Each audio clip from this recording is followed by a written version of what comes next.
ఆయన రావణాసురుడు దీనికి సమాధానం ఎలా చెప్తున్నాడు చూడు. పరమాత్మా యదా రామ ప్రార్థితే బ్రహ్మణా కిల మాం హంతుం మానుషో భూత్వా యత్నాదిహ సమాగతః.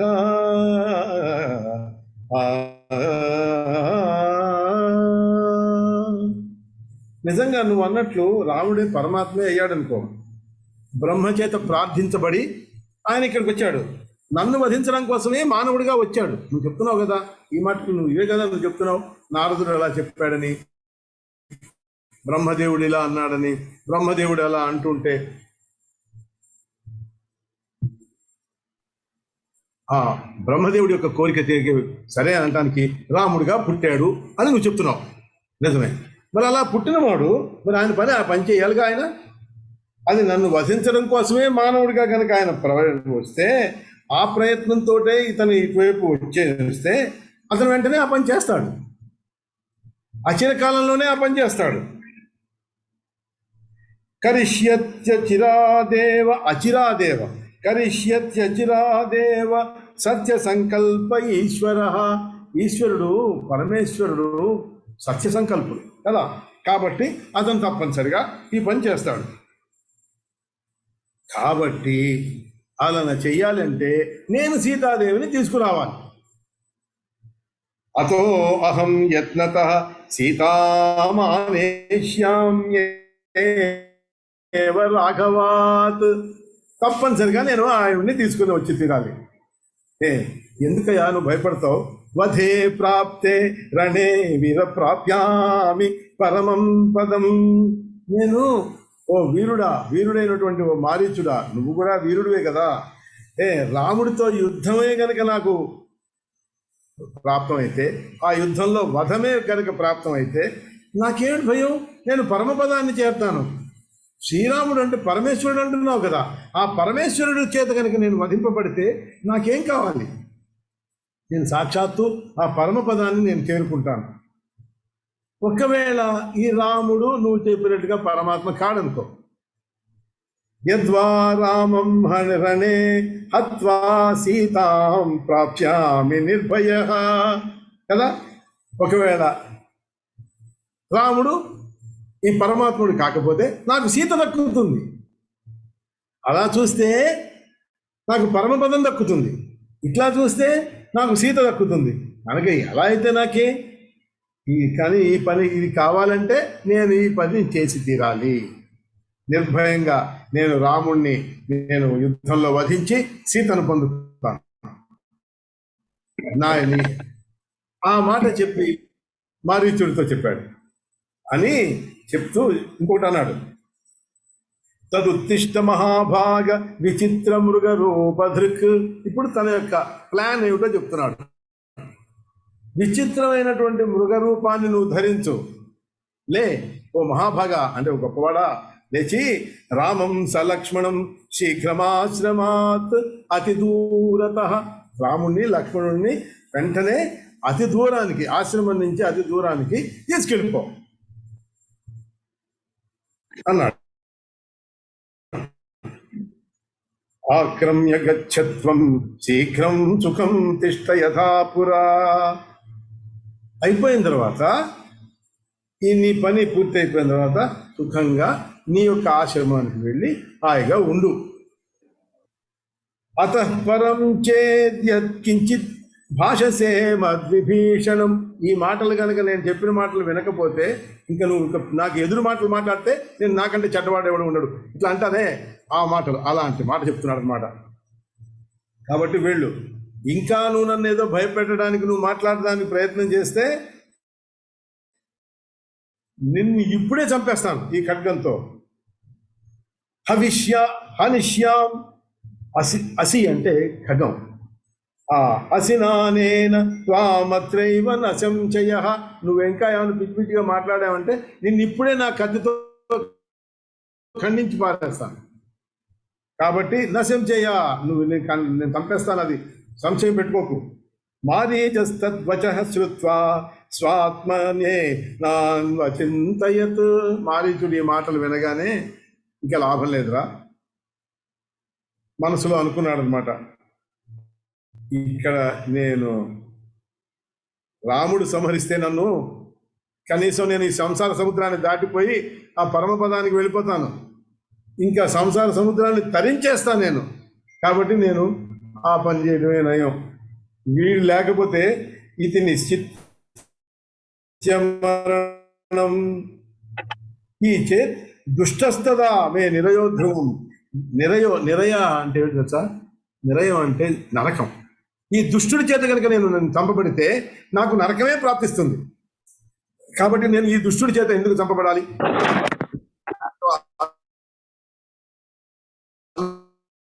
కాదు, వీడి మాట మీద నాకు భయం వేసి కాదు, వీడు నన్ను చంపితే నాకు నరకం వస్తుంది, అదే రాముడు చంపితే నాకు పరమపదం వస్తుంది. కాబట్టి నాకు అదే నయం. కాబట్టి నేను అలా వెళ్ళిపోతాను, ఆ సంసార సముద్రాన్ని దాటేస్తాను అని. ఇది నిశ్చిత్య మరణం రామాదుత్థాయ వేగతః అబ్రవీత్ రావణం రాజస్కరోమ్యాజ్ఞాం తవ ప్రభో. ఆ రావణుడితోటి ఇంక అన్నాడు, సరేనయ్యా ఓ రాజా, నీవు చెప్పినట్లే చేస్తాను, నీ ఆజ్ఞను నేను పరిపాలిస్తాను. తవ తవ ఆజ్ఞాం తవ ప్రభో రాజస్కరో, నేను తప్పనిసరిగా చేస్తాను. ఇత్యుక్త్వా రథమాస్థాయ గతో రామాశ్రమం ప్రతి. దాంతో ఈ రావణుడి యొక్క రథాన్ని ఎక్కి మారీచుడు ఆ రాముడి యొక్క ఆశ్రమాన్ని కోసం దగ్గరికి వెళ్ళాడు. శుద్ధ జాంబూనద ప్రక్షో మృగో అభూత్ రౌప్య బిందు. రౌప్య బిందు అంటే ఆ అభూత్ రౌప్య బిందుక, స్వర్ణంతో ఉన్న దాని మీద చుక్కలు ఉన్నాయి. రౌప్యం అంటే అక్కడ వెండి చుక్కలు, రౌప్య బిందువు, వెండి చుక్కలు కలిగినటువంటి స్వర్ణ అజినంతో అతను ఉన్నాడు. శుద్ధ జాంబూనదం, జాంబూనదం అంటే స్వర్ణం, బంగారం, బంగారపు మేనుతో మీద రౌప్య బిందువు అంటే వెండి చుక్కలు కలిగినటువంటి ఆ దీంతో ఆ మృగంలాగా, ఆ హరిణంలాగా తను తయారయ్యాడు. రత్న శృంగం రత్న శృంగో మణిక్షిరో నీలరత్న విలోచన విద్యుత్ ప్రభో విముగ్ధాస్యో విచచార వనాంతరే. తన యొక్క ఆ లేడీ యొక్క కొమ్ములు రత్నాలతో పరగబడి ఉన్నాయట. ఖురం అంటే ఏమిటంటే గిట్ట, కాలి గిట్టలు. ఆ కాలి గిట్టలు మణులతో చేయబడి ఉన్నాయట. నీలరత్న విలోచన, ఆ కళ్ళు నీలమైనటువంటి రత్నాలలాగా మెరిసిపోతున్నాయట. విద్యుత్ ప్రభో, అసలు మెరుపులాగా మెరిసిపోతున్నదట. విముగ్ధాస్యో, ఎంతో మనోహరంగా ఉన్నటువంటి హాస్యము అంటే ముఖము కలిగినటువంటిది. విచచార వనాంతరే, ఈ వనంలో చక్కగా విచచార తిరుగుతూ ఉన్నది. రామాశ్రమ పదస్యాంతే సీతా దృష్టి పథే చరన్. రామాశ్రమం, రాముడి యొక్క ఆశ్రమం దగ్గర సీత యొక్క దృష్టిని ఆకర్షించడానికి దృష్టి పథంలో ఆవిడ ఆ మృగం తిరుగుతున్నది, చరణ్ తిరుగుతున్నది. క్షణం చ ధావత్య అవతిష్ఠతే క్షణం, ఒక చోట క్షణం ఇక్కడ ఉన్నది, ఇంకో క్షణం ఇంకో చోట ఉన్నది, అట్లా అక్కడ ఉన్నది మెరుస్తూ ఉన్నది, ఇక్కడ కనిపిస్తున్నది, అక్కడ కనిపిస్తున్నది ఆ మాయామృగం. సమీపం ఆగత్య పునర్భయావృత, దగ్గరికి వచ్చింది ఆ సీతాదేవి దగ్గరికి వచ్చి ఒక్కసారిగా మళ్ళీ భయం వేసేసింది. పునః భయావృత, ఒక్కసారిగా భయపడినట్లుగా నటించి మరి పారిపోయింది.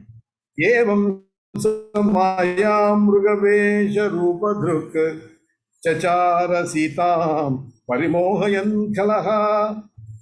ఈ సీతాదేవిని మోహపరిచింది. ఇట్లా మోహపరిచి ఆ దుష్టుడైనటువంటి మారీచుడు ధరించినటువంటి ఈ మాయా మృగం వేషధారి అయి ఉన్నాడు కదా, వాడు ఈ సీతాదేవిని ఇట్లా మోహింపజేశాడు. దీంతో ఈ షష్ఠ సర్గ పూర్తయింది. మనం సప్తమ సర్గలకు వెళ్దాం. అథ రామో అపి తత్సర్వం జ్ఞాత్వా రావణ చేష్టితం. ఇక్కడ మీరు వాల్మీకి రామాయణానికిను ఆధ్యాత్మ రామాయణానికి ఉన్నటువంటి ఎంత తేడావో ఇక్కడ మీకు కనిపిస్తుంది. ఆ తేడా చూడండి. అథ రామోపి తత్సర్వం జ్ఞాత్వా రావణ చేష్టితం ఉవాచ సీతాం ఏకాంతే శృణు జానకి మే వచః. ఈ రావణాసురుడి కుట్రంతా శ్రీరామచంద్రుడికి తెలిసిపోయింది. భగవంతుడు ఇక్కడ ఆధ్యాత్మ రామాయణంలో ఇతన్ని భగవంతుడిగానే చిత్రింపిస్తున్నాడు. మానవ మాతృడుగా లేడు, ఇక్కడ భగవంతుడిగానే కనిపిస్తున్నాడు. కనిపించి ఈ రావణుడి యొక్క కుట్రంతా దానికి అథ రామోపి తత్ సర్వం జ్ఞాత్వా రావణ చేష్టితం.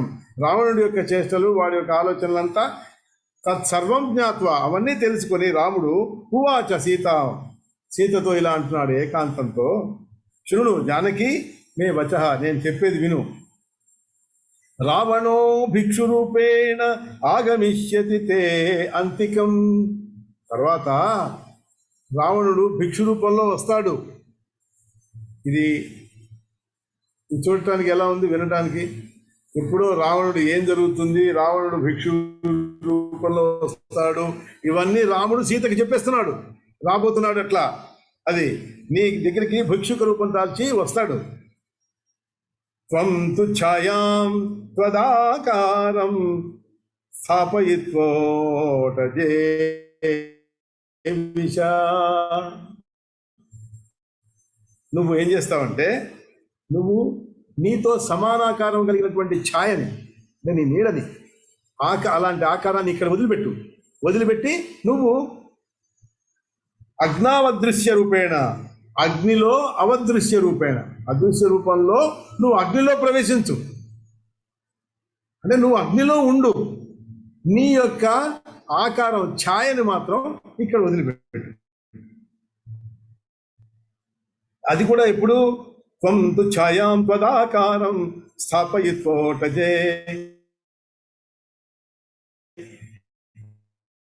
అగ్నం తిష్ఠ మమాజ్ఞయా. నేను నిన్ను ఆజ్ఞాపిస్తున్నాను. ఏమని? ఒక వర్షం అంటే 1 సంవత్సర కాలం ఆ అగ్నిలో తిష్ట ఉండు, అగ్నిలోనే నువ్వు ఉండు. ఇది మనం రామాయణంలో ఎక్కడ ఇది వినలేదు కదా. నాకు తెలిసి ఎవరు విని ఉండరని నేను అనుకుంటున్నాను. కానీ రాముడు ఈ మాట సీతకి చెప్తున్నాడు. నువ్వు అగ్నిలో ప్రవేశించు, నీ యొక్క రూపాన్ని, ఛాయాన్ని మాత్రమే ఇక్కడ నువ్వు వదిలిపెట్టు. రావణస్య వధాంతే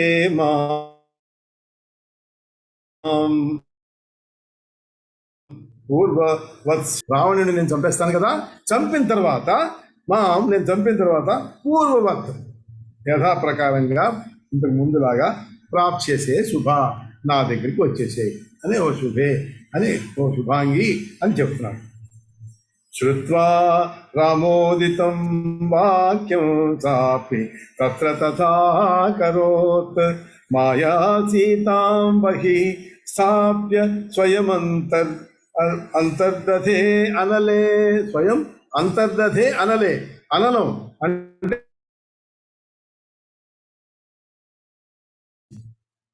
సీతాదేవి అంటే ఏమిటి ఇక్కడ అర్థం? సీతాదేవి సామాన్యమైనటువంటి మానవ స్త్రీ కాదు, మహాలక్ష్మియే. కాబట్టి ఈవిడ అగ్నిలోకి తను ప్రవేశించి తను అక్కడ ఉండిపోయిందనమాట సీతాదేవి.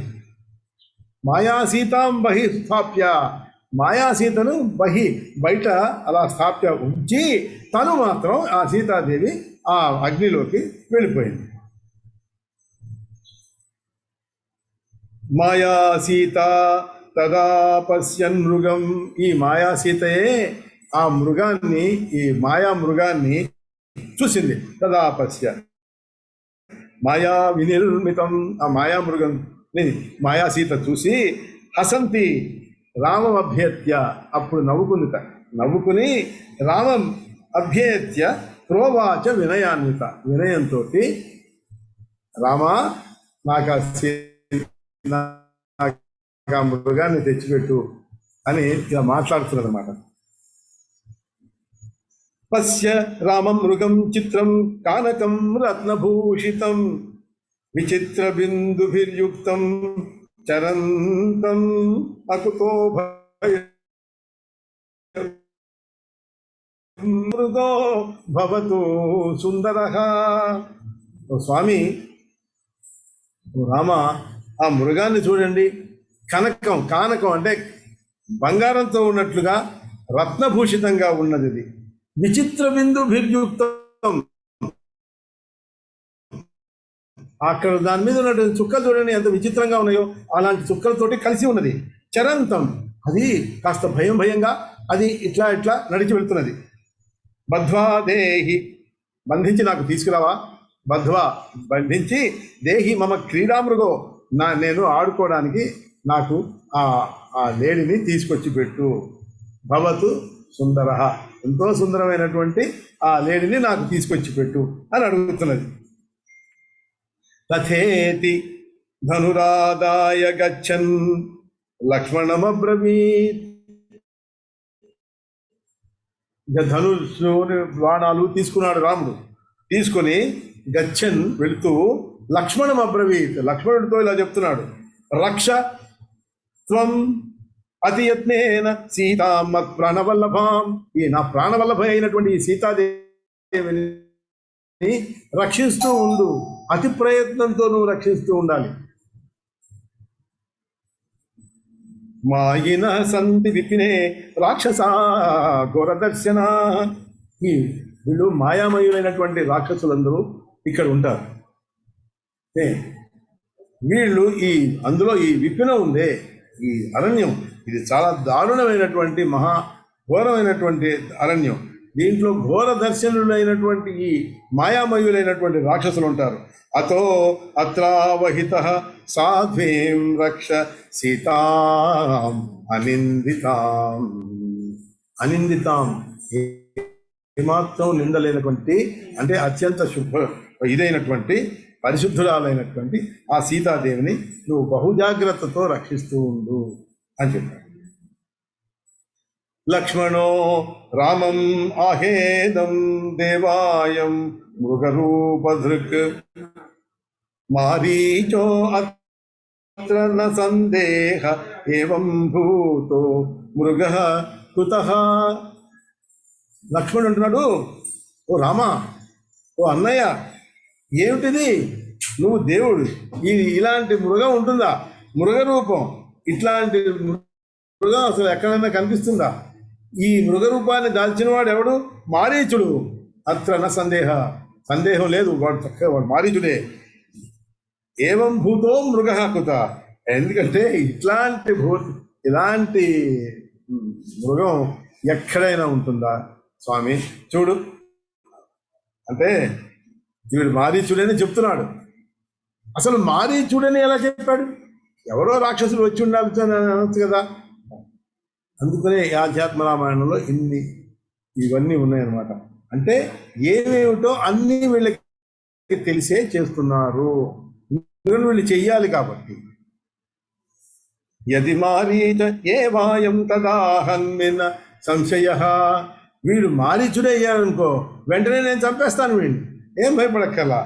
మృగశ్చేదా నయిష్యామి. ఒకవేళ సీతా విశ్రమహేతవే, సీతాదేవికి ఆడుకోవడానికి తీసుకొచ్చేస్తాను. మారీచుడైతే చంపేస్తాను. దీనికి అని నేను వెళ్తున్నాను, జాగ్రత్తగా నువ్వు సీతని రక్షిస్తూ ఉండు అని చెప్పాడు. గమిష్యామి మృగం బద్ధ్వా యానయిష్యామి సత్వరః. నేను బయలుదేరుతున్నాను, మృగాన్ని పట్టుకుని తీసుకురావడానికి నేను వెళ్తున్నాను. త్వం ప్రయత్నేన సంతిష్ఠ సీతా సంరక్షణోద్యతః. ఉద్యతః, సంరక్షణ, ఉద్యతః. సంతిష్ఠ, జాగ్రత్తగా సీతని సంరక్షిస్తూ ఉండు. ఇత్యుక్త్వా ప్రయయౌ రామో మాయా మృగం అనుద్రుతః. మాయా యదాశ్రయా లోకమోహినీ జగదాకృతిః. చూడు, అసలు అద్భుతమైనటువంటి ఈ శ్లోకం చూడండి. ఇత్యుక్త్వా ప్రయయౌ రామో, ఇలా చెప్పి ప్రయాణించాడు, వెళ్తున్నాడు. ఎక్కడికి? దేన్ని అనుసరించి? మాయామృగం అనుద్రుత. ఈ మాయామృగాన్ని అనుసరించి మాయామానుష రూపుడైనటువంటి శ్రీరామచంద్రుడు మాయా యదాశ్రయ లోకమోహిని జగదాకృతి, లోకమోహిని అయినటువంటి మాయామయి అయినటువంటి సీతాదేవి ఎవరినైతే ఆశ్రయించున్నదో ఆ మాయామానుష రూపుడైనటువంటి ఆ శ్రీరామచంద్రుడు ఈ మాయామృగాన్ని అనుసరించి వెళ్తున్నాడు. ఎంత హాయిగా, ఎంత గొప్పగా ఉంది చూడండి శ్లోకం. నిర్వికార స్థితాత్మాపి పూర్ణోపి మృగమన్వగాత్ భక్తానుకంపే భగవాన్ ఇది సత్యం వచో హరి. ఈ రాముడు ఎవరు? నిర్వికారు,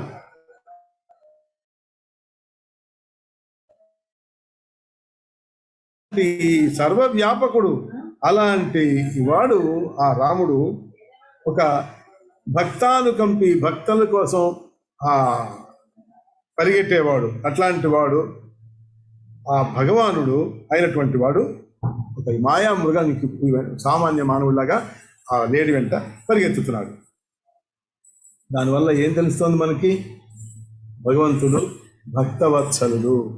ఇదే ఉందయా, ఇక్కడ భక్తవత్సలత్వం ఏముంది? ఆయన వెనకాల పడటం అంటే దేనికి పడి? అన్నీ తెలిసి కూడా ఎందుకు వెళ్తున్నాడు అంటే భగవంతుడు బ్రహ్మదేవుడికి ఇచ్చినటువంటి మాట, రావణుడిని వధిస్తానని చెప్పినటువంటి మాట కోసం ఈయన భక్తవాత్సల్యత ఇక్కడ తెలుస్తున్నది. కర్తుం సీతాప్రియార్థాయ జానన్నపి మృగం యయౌ అన్యథా పూర్ణకామస్య రామస్య విదితాత్మనః.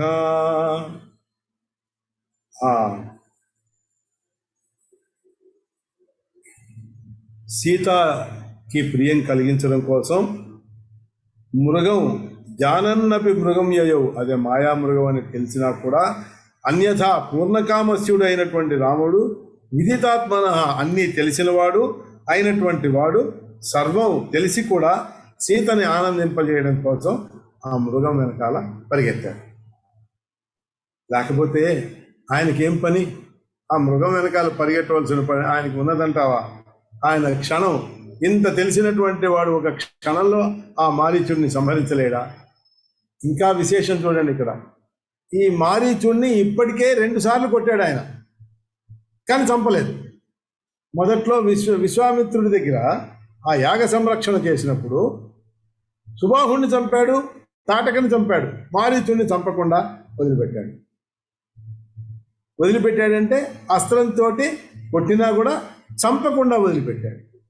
రెండోసారి ఇప్పుడు మారీచుడు ఇప్పుడే చెప్పాడు కదా, నేను అతన్ని చంపడం కోసం నేను వెళ్తే నన్ను మళ్ళీ దెబ్బ కొట్టాడు, నేను మళ్ళీ అంత దూరం వెళ్ళి పడిపోయాను, అక్కడ కూడా చంపచ్చు కదా, చంపలేదు.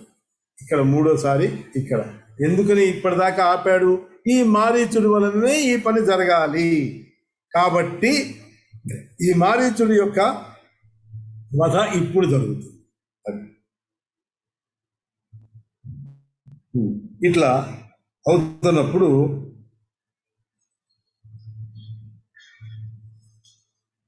దృశ్యతే చతతో దూరాదేవం రామమపాహరత్ తతో రామోపి విజ్ఞాయ రాక్షసోయమతి స్ఫుటం. ఎంతసేపు పరిగెత్తినా, ఎంత దూరం వెళ్ళినా కూడా ఎప్పుడైతే దొరకకుండా ఉన్నాడో, అంత దూరం వెళ్ళిపోతున్నది తెలుస్తున్నదో, ఎప్పుడో ఇది వీడు రాక్షసుడే అనేది స్పష్టమైపోయింది. అప్పుడు ఈ మృగరూపి అయినటువంటి ఈ మారీచుడి మీదకి, ఈ రాక్షసుడి మీదకి రాముడు బాణం వదిలాడు. దివ్యాధ శరమాదాయ రాక్షసం మృగరూపిణం పపాత రుధిరాక్తాస్యో మారీచ పూర్వరూపధృక్.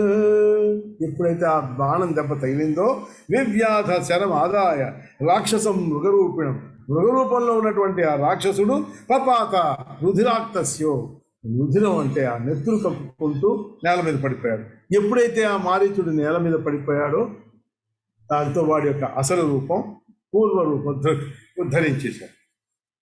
హా హతోస్మి మహాబాహో, హా హతోస్మి మహాబాహో త్రాహి లక్ష్మణ మాం ధృతం, నన్ను రక్షించు అని ధృతం అంటే వేగంగా, అతను చాలా తీవ్రంగా ఆ మారీచుడు కేకలు పెట్టాడు. హా హతోస్మి మహాబాహో త్రాహి లక్ష్మణ మాం ధృతం ఇత్యుక్త్వా రామవద్వాచ పపాత రుధిరాశనః.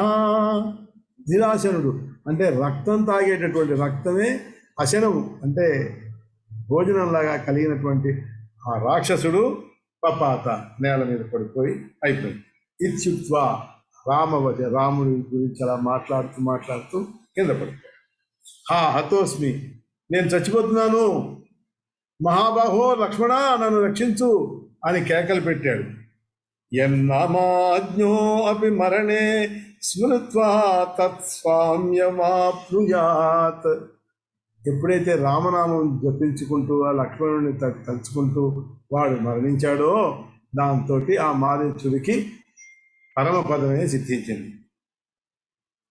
నామాజ్ఞో అపి మరణే, మరణకాలంలో గనక ఈ స్మృత్వా తత్ సామ్యమాప్నుయాత్ కిముతాగ్రే హరిం పశ్యం స్తేనైవ నిహతో అసుర. ఆ అసురుడు చస్తూ కూడా ఆ రాముడి చేత చంపబడి రాముడి యొక్క పేరు తలుచుకుంటూ, ఆ లక్ష్మణుడి యొక్క పేరు తలుచుకుంటూ, సీతాదేవి పేరు తలుచుకుంటూ మరణించాడు. దాంతో వాడికి అన్ని బాధలు తొలగిపోయినాయి. సాక్షాత్తు వైకుంఠ పదాన్ని అతను చేరుకున్నాడు. అక్కడ ఏం జరిగింది అంటే, తద్దేహాదుత్థితం తేజ సర్వలోకస్య పశ్యతః. అతని దేహంలోంచిట పైకి లేచింది. ఏమిటి? తేజస్సు. ఒక తేజస్సు పైకి వచ్చింది. సర్వలోకస్య పశ్యతః, అన్ని లోకాలు చూస్తూ ఉండగా తన యొక్క దేహంలోంచి ఒక తేజం బయటికి వచ్చి రామమేవా విశద్దేవా విస్మయం పరమం యయు. మొత్తం ఆ దేవతలందరికీ రామ రామ అనుకుంటుంటే ఇతనిది అది అందరూ విస్మయం పొందారు. ఇక వాళ్ళు అనుకున్నారు, కిం